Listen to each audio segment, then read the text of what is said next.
GLEX Global Exploration. Thank you so much for the introduction, and good afternoon, everyone. First of all, I would like to start saying thank you to the entire GLEX team for your really, really warm welcome. And at the same time, I would like to say congratulations, seriously, for the really high-quality event that you guys put together.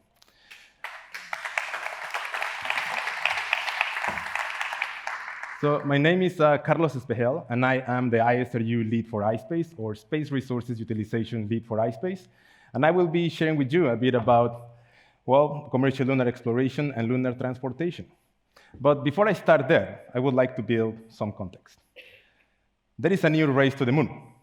And this is not the one that we experienced in the 1960s, where we had two nations competing technologically and politically to see who puts first boots on the moon, as we experienced in the Apollo program. But this time is slightly different. This time, yes, still the scientific part is important, the political part is still important, but now there's a strategic component of it, as we have identified strategic regions, especially on the south pole of the moon. At the same time, there's the economical side of things.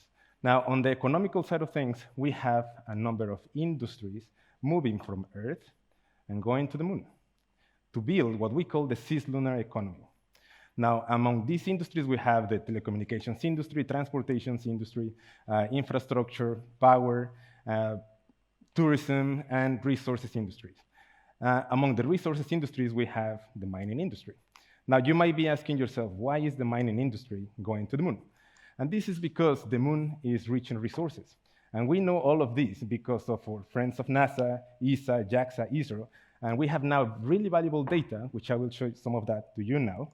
But now we know the location and distribution of elements as iron, magnesium, aluminum, calcium, silicon, at the same time thorium, uranium, the creep elements, lots of titanium. We have sodium, lots of oxide minerals, hydrogen, and even helium-3.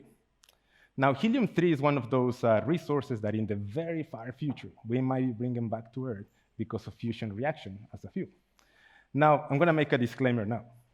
In iSpace, we're not thinking of bringing anything back from Earth, from the moon to Earth, but actually we're looking at using resources in space resource utilization. Now, speaking about space resource utilization, one of the resources we're looking at is water. Now, through science, now we know one of the latest discoveries, which is potential water ice in the poles of the moon. And we know this by the very good work from the scientific community and the industry. And now we know that this potential water ice is in the PSRs, or permanent shadow regions. And we even know that there's a potential more than 10 billion tons of potential water ice on the poles. Now, you might be asking yourselves, why do we need water? There's water on Earth. And the answer to this is because if you split water, you have hydrogen and oxygen, which means rocket propellant, satellite propellant, pretty much in-space refueling. Now, propellant in space is one of the first markets that we identify for space resources. But as you can see on the list, which is not exhaustive, we can use those elements for manufacturing in space, infrastructure, construction, and so on. Okay, but before we can even start using resources in space, on the moon, we need to get there, right? And after we get there, we need to do a lot of exploration to raise that geological certainty before we can explore. Okay, I'm gonna take one step back now, and I'm gonna tell you about iSpace and what we actually do in relation to all of this. So iSpace, we were founded in 2010 as a lunar exploration company. We are more than 220 employees, more than 25 nationalities, and our vision is to expand our planet and expand the future through the utilization of space resources. We have 3 offices. Our headquarters are in Tokyo. Our second office is in Denver, Colorado, and the third office is in Luxembourg. That's where I am based. And we specialized in exploration rovers and space resources. Now, in terms of the finance, there's something we would like to share, one of our latest achievements. So we went IPO. Now we're a public company in the Tokyo Stock Exchange. And I'm going to share some numbers with you. When we started as a 250 yen per share. We skied up like to 2,000. Then we went down like a roller coaster, and then we went up again. And right now, if you look in your phone, it's around 1,600. So in terms of an IPO, it's not too bad. And this is not financial advice whatsoever, but this is just to share with you that in terms of IPO, we're quite comfortable. So we have some technological providers. So we work really close with SpaceX. They are our main launcher, Ariane Group, and Draper. They are designing or landing software. We have some really good partners. As you guys can see, they're mainly from the terrestrial industry, Sumitomo Corporation, Citizen, Suzuki, Japanese Airlines, among others. But one of the latest additions is Epiroc. Why is Epiroc important? They come from the mining industry, and they design one of the best, or if not the best, drilling, exploration, and extraction equipment. So you guys can see where we're going in terms of strategic partnerships. And we work with all the main space agencies, ESA, NASA, JAXA, and we really would like to add the Portuguese space agency here. We're looking forward to work together. And this is just to show you a bit of the roadmap. We have missions scheduled across time. The first mission is M1, then M2, M3. M1 will launch in December last year. M2 will launching in Q4 next year, and M5 in 2025. We're a commercial company, so we actually charge to bring things to the moon. And we charge around $1.5 million US for 1 kilogram on the lunar surface with the lander. We also charge $4.5 million US if we need to bring something with the lander around the moon. And we would like to share that we actually fully sold and manifested M1, M2, and now we're manifesting M3, but we still have some capacity left on M3. So if you would like to send anything to the moon or would like to send someone to the moon, please reach us out. We would like to speak to you. Now, we're not the only ones that want to go to the moon. There's a lot of missions that have been planned, more than 60 missions from 2020 to 2030. And as you can see, many of them are space agencies and commercial missions like companies like us. In terms of space agencies, you can see on the left-hand side all the space agencies that currently have lunar missions. And we know that we will see the Portuguese Space Agency logo there really soon. Now, on the right-hand side, you can see all the companies that had and that have lunar projects, now including Epiroc. So you can see that the Cislunar economy is actually moving forward. So what do we do about it? So our vision is space resources, but before we do that, we need to get there. That's why we are designing and building landers. Once we get there, we cannot just go and extract. We need to explore. And that's why we're developing exploration rovers, which is in Luxembourg. We know we cannot do everything on our own, so we're constantly looking for strategic partnerships. And the third one is data. So we're gonna be collecting a lot of data, we're gonna process it, and we're gonna sell commercially data, and as well, we're gonna keep some of that for strategic purposes, of course. But partnerships is crucial for us. Those are our landers. So that's the Sirius 1 lander, has a 30-kilogram payload capacity. That one is designed in Japan. It's around 2.5 meters in height. Then you have Sirius 2 lander. That one is designed in the US, has a capacity of 500 kilograms, and it's around 4 meters height. You can fit 3 Sirius 1 lander into the Sirius 2 lander. It's pretty huge. So those are the rovers that we develop and design in Europe. And just to give you a quick glance of the technology that we are currently working on, of course, autonomous navigation, GPS-less localization systems, as there is no GPS on the moon. Of course, fully electrical rovers, wireless communication. They are designed for different terrains on the moon, of course. And we're looking at all sorts of instruments for elemental and mineralogical characterization on the surface and the subsurface for mapping. We're not only looking at elemental and mineralogical, but we're also looking at geological structural knowledge through geophysical methods. So we're looking at GPR, seismic refraction, and we're looking already and working with drilling technology to take it in the M4 mission, M5. And of course, we're gonna be taking a lot of samples as good explorers. Okay, so I would like to share about what happened in our M1 mission. So we launched in December last year. But before launching, we did a lot of what we call AIT, which is assembly, integration, and testing. And I'm gonna show you just a video of some of the testing we did in Japan. So the lander was in a TVAC, or thermal vacuum chamber. It's actually huge. And pretty much we put our lander to be tested in space environment. Vacuum, temperatures above 130 degrees, and temperatures below 200 degrees Celsius. So after the successful testing that the lander went through, then we go through integration. And in this video, you can see the integration of one of our customers' rover, which is from the MBRC, so the UAE. And this lunar rover, it's on the moon at the moment. Now, at the end of the video, you can see how this rover pretty much perfectly just matches the lander. Now, after full integration of our payloads, we have to do some further testing in another vacuum chamber and degasification before we can integrate it into the Falcon 9. So this is one of my favorite pictures. This is when we finally integrated our lander into the fairing of the Falcon 9. I'm actually really considering putting this picture in my living room. I really love it. It's a beautiful lander. And that's the actual Falcon 9 that we used. That's the actual launch in December last year. And this is the time when we finally reached space in December last year. Speaking about debris, you can see lots of pieces flying around. It's really a problem. And seriously, after many years working in iSpace, at some point you think, are we actually even going to space? Are we actually even going to the moon? And this is the time when we're like, yes, we're there, and we are en route. And we were deployed at more than 26,000 kilometers per hour and around 246 kilometers of Earth, so on LEO. And from there, that's one of the first pictures we took of our beautiful blue marble using one of our customers' camera from Canadenses. And you can actually see the robotic arm that deploys the rover around the image. You can even see a piece of the Falcon 9 down there. Now, this image is important because we did not go straight to the moon. We didn't. Usually, if you go straight to the moon, it takes anything from 2 and 4 days, depending on many factors. But we actually took 4 months because we took what it's called a low energy transition orbit. We saved a lot of fuel, we take a lot of time. We went away 1.4 million kilometers away from Earth. We went into the sun. We used Earth's gravity to come back and to get into the orbit that we needed to get into lunar insertion. That took exactly 4 months, and finally we reached the moon in April this year. And we were orbiting the moon for 3 weeks, and we have a lot of data.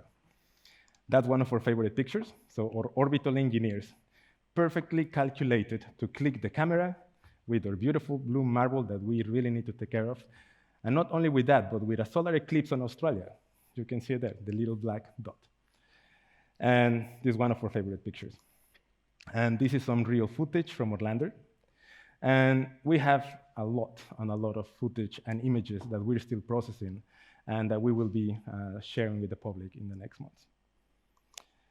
And then it was D-Day. We planned to attempt landing on the 25th of April this year. But with this, I'm going to explain pretty much what happened. So we were planning to land on Atlas Crater. I mean, we're there at the moment. So if this is the moon, we actually came from the far side of the moon and through north. And through north, we approached Atlas Crater. Now, if this is the crater and this is the rim of the crater, this is the lunar surface, we were coming down at, we managed to stop at 3,000 kilometers per hour, 2,000 kilometers per hour, 1,000 kilometers per hour, hundreds of kilometers per hour. We're getting really, really nervous. And as it's passing the rim of the crater, the lasers do acknowledge that there's 3 kilometers more to go. Same with the radar. But the software actually said, no, that was an anomaly, that was a big change of topography, keep going. And the lasers are like, no, seriously, there's 3 kilometers more to go. And the software is like, no, it was an anomaly, I'm not listening to you. And the lasers were like, there's 3 kilometers still to go. And the software was like, I'm not listening to you, ignore. So actually, the lander kept going, and exactly on top of Atlas Crater, it stopped at less than 1 meter per second. We were hovering at 1 meter per second for minutes. So if someone was standing there in Atlas Crater and looking up, we actually looked like a UFO or like an helicopter hovering for minutes. So we were literally hovering for minutes at less than 1 meter per second until the fuel pretty much finished, and then we started falling like a leaf at moon's gravity all the way to the surface. And on that, we became the first commercial company in history to reach the moon on our own, to attempt landing, and to touch the moon. And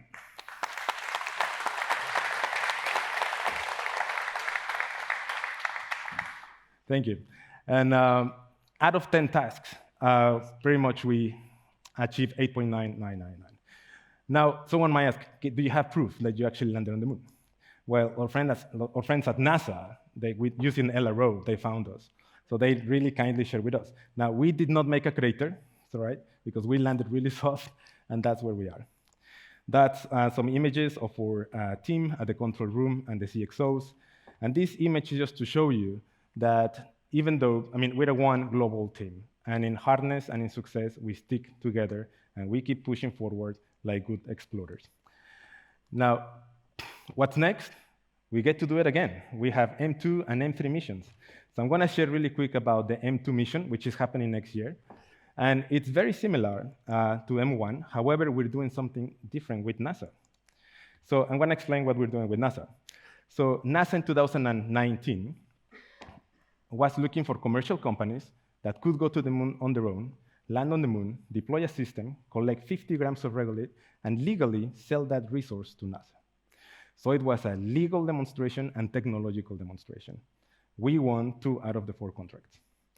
And on the legal demonstration, we're going to be doing it under the Luxembourgish law, under the famous Space Resources Luxembourgish law.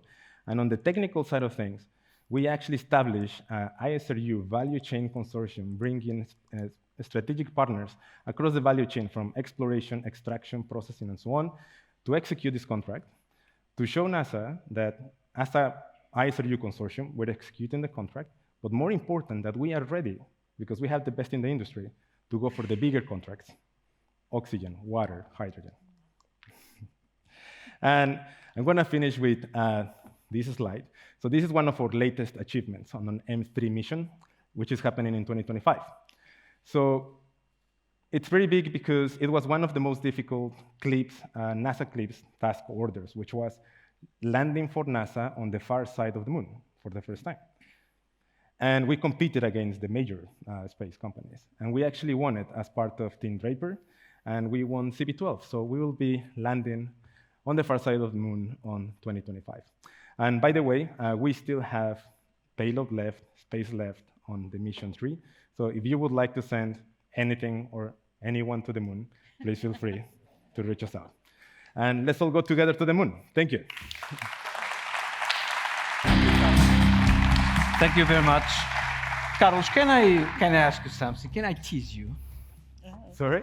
Can I put you a challenge in a... Please. Look, on the 15th century, the Portuguese had this adventure to discover new worlds and also look into extracting resources. Right. My question is, you know, where we are, and particularly this ambition for mining, for extracting resources, and also to the geopolitics to conquer the space.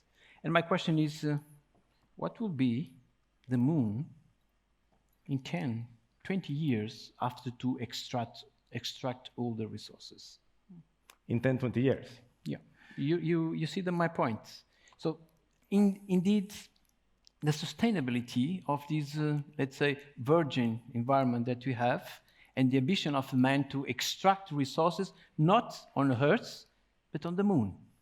And you see what is the impact that we did in our Earth extracting the resources, and the behavior.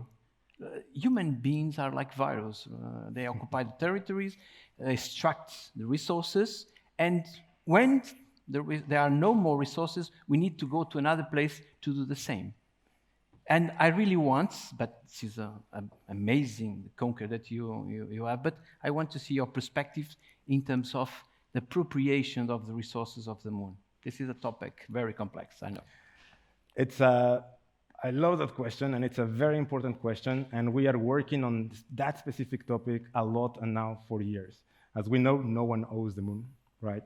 And at the moment, we are very involved, especially with an initial group that was called the Hague International Space Resources Working Group, where all the nations were part of it, and industry. Because the most important thing is we should not make the same mistakes that we're doing on Earth. We need to bring the best of humanity to space.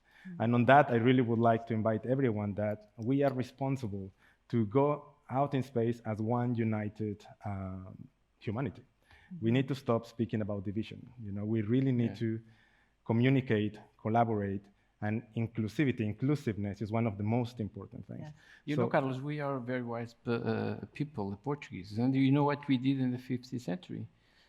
we had to deal with the Spanish. We call it Tratado of Tordesillas, that we split the world in two, that this is mine and this is yours. So this is some kind of rules that we can apply. No, no, no. These are bigger existential questions.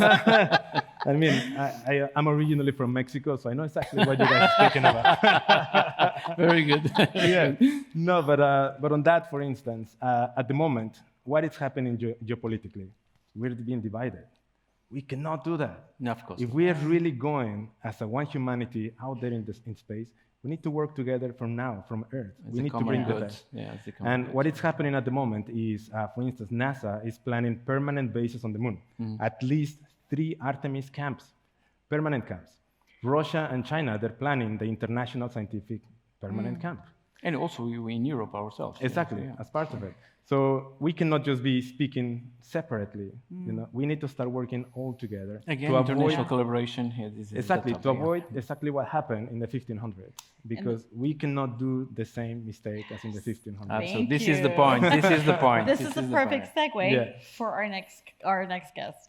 Thank you so Thank much you, for Carlos. an amazing presentation.